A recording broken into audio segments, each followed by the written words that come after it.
தமிழ்நாடு நிதிநிலை அறிக்கை 2025-2026 எல்லாருக்கும் எல்லாம். தொடர்ச்சியாக இது குறித்த தன்னுடைய கருத்துக்களை பகிர்ந்து கொள்வதற்காக இணைகிறார் பத்திரிகையாளர் திரு துரை கருணா. வணக்கம் திரு துரை கருணா. அதாவது செங்கோட்டையன் அவர்களுக்கும் எடப்பாடி பழனிசாமி அவர்களுக்கும் இடையில ஏற்பட்டிருக்கக்கூடிய இந்த ஒரு மோதல் போக்கு அப்படின்றது பொதுவெளியில வெளிப்படையாகவே தெரிகிறது. அப்படின்றதையும் தாண்டி இதற்கு பின்னாடி என்ன காரணம் இருக்கும், எதன் அடிப்படையில் இந்த மோதல் போக்கு துவங்கி இருக்கும் அப்படின்றத நோக்கி நகர்ந்து செல்றப்போ பல்வேறு தரப்புல என்ன சொல்லப்படுகிறது அப்படின்னா, இது ஒருவருக்கு ஒருவர் இடைப்பட்டது அப்படின்றதையும் தாண்டி கூட்டணி சார்ந்த விஷயங்களும் இந்த கருத்து மோதலுக்கு காரணமாக அமைந்திருக்கலாம், வரக்கூடிய தேர்தலை மையமாக கொண்டே இது போன்ற விஷயங்கள் அரங்கேறலாம் அப்படின்ற ஒரு பார்வையும் முன்வைக்கப்படுகிறது. உங்களுடைய பார்வையில் இந்த விவகாரத்தை எப்படி பார்க்குறீங்க? அதே மாதிரி கூட்டணி சார்ந்த விஷயங்களையும் இந்த மோதல் போக்கில் நம்ம ஒரு ஃபேக்டரா எடுத்துக்கலாமா?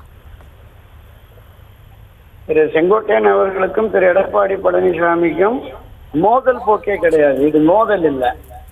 அண்ணா திராவிட முன்னேற்ற கழகம் தொடர்ந்து வெற்றி பாதையில் பயணிக்க வேண்டும். இந்த பின்னடைவு சரிவிலிருந்து கட்சியை மீட்டெடுக்க வேண்டும். திரு எடப்பாடி பழனிசாமி தன்னுடைய சுயநலத்தை முன்னிறுத்தி கட்சியை பின்னுக்கு தள்ளி அவர் செயல்படுகிறார். அவர் வகுக்கிற வியூகங்கள், அவர் கட்சியை வழிநடத்துகிற தன்மை ஏற்புடையதல்ல என்பதால் கட்சி ஒற்றுமை முக்கியம், கட்சியின் வலிமை முக்கியம் என்பதால் திரு செங்கோட்டையன் அவர்கள் இந்த நிலைப்பாட்டை எடுத்திருக்கிறார்.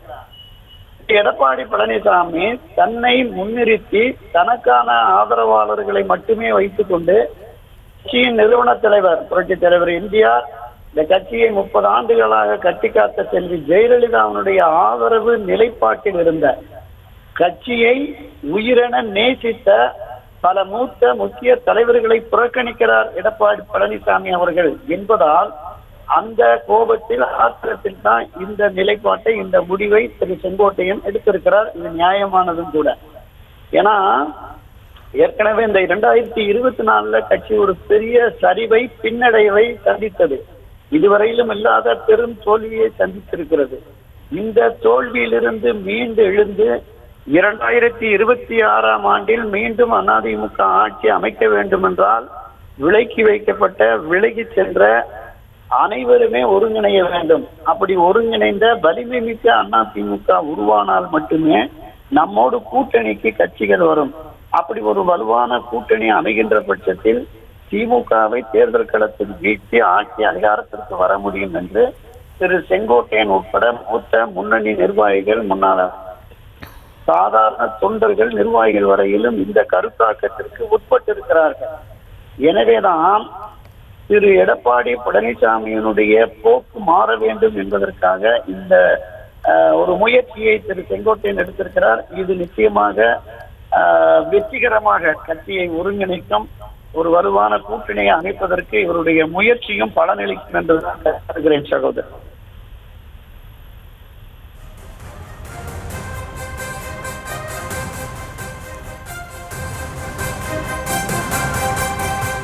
துரைக்கருணா, நீங்கள் குறிப்பிட்டது மாதிரி அவருடைய போக்கு மாறணும் அப்படின்னு நீங்கள் குறிப்பிட்டு பேசி இருக்கிறீங்க.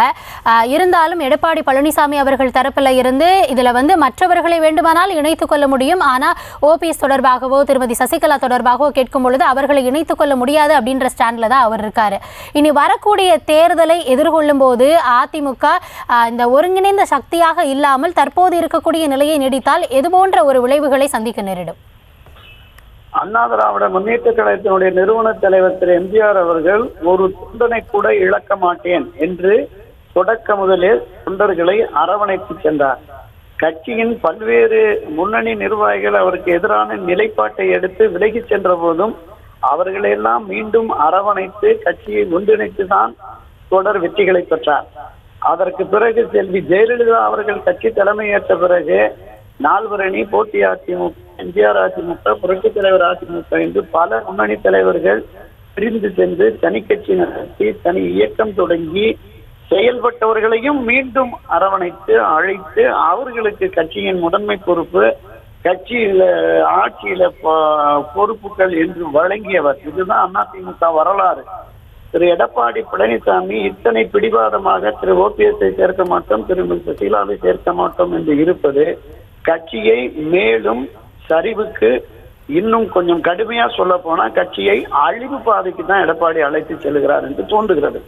அவர் ஒரு சமீபத்துல ஒண்ணு சொன்னாரு, அதிமுக மீண்டும் ஆட்சி அமைப்பதற்கு நான் எந்த தியாகத்தையும் செய்ய தயார்னாரு. அவர் செய்ய வேண்டிய ஒரே தியாகம், தன்னுடைய பிடிவாதத்தை தளர்ச்சி, கட்சி முக்கியம், கட்சியின் வளர்ச்சி முக்கியம், கட்சியின் வெற்றி முக்கியம் என்று கருதுவாரையானால் இந்த நிலைப்பாட்டிலிருந்து மாறி ஒரு மறு சிந்தனைக்கு உட்பட்டு விலக்கி வைக்கப்பட்டவர்களை, விலகி சென்றவர்களை இணைத்து வலுவான கூட்டணியை உருவாக்கி எதிர்கொண்டால் மட்டுமே ஓரளவுக்கு 2026 அதிமுக உயிர் செல்லும் ஆட்சி மாற்றத்தை கூட கொண்டு வர வாய்ப்பு இருக்கிறது. அப்படி இல்லை என்றால் ஒரு மிகப்பெரிய சரிவை 2024 நாடாளுமன்ற தேர்தலில் ஏற்பட்டதை விட ஒரு மோசமான தோல்வியை தழுவ வேண்டியிருக்கும். இதுல 2024 ஒரு முன்னுதாரணமா எடுத்துக்குவோம். நீங்க அந்த 234 சட்டமன்ற தொகுதியா வாக்கு எப்படி வந்திருக்குன்னு பார்த்தா 10 தொகுதியில தான் அந்த பார்லிமெண்ட் எலெக்ஷன்ல ஜெயிச்சிருக்கு. 100க்கும் மேற்பட்ட சட்டமன்ற தொகுதிகளில் டெபாசிட்டை இழந்திருக்கிறது அதிமுக.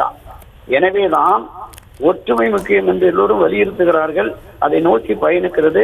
அதிமுக ஒற்றுமைப்படுமே என்றால் பாஜக உட்பட பல கட்சிகள் ஒரு வலுவான கூட்டணி உருவாகி 2026 ஓரளவுக்கு மோதி பார்க்கலாம் திமுகவோடு.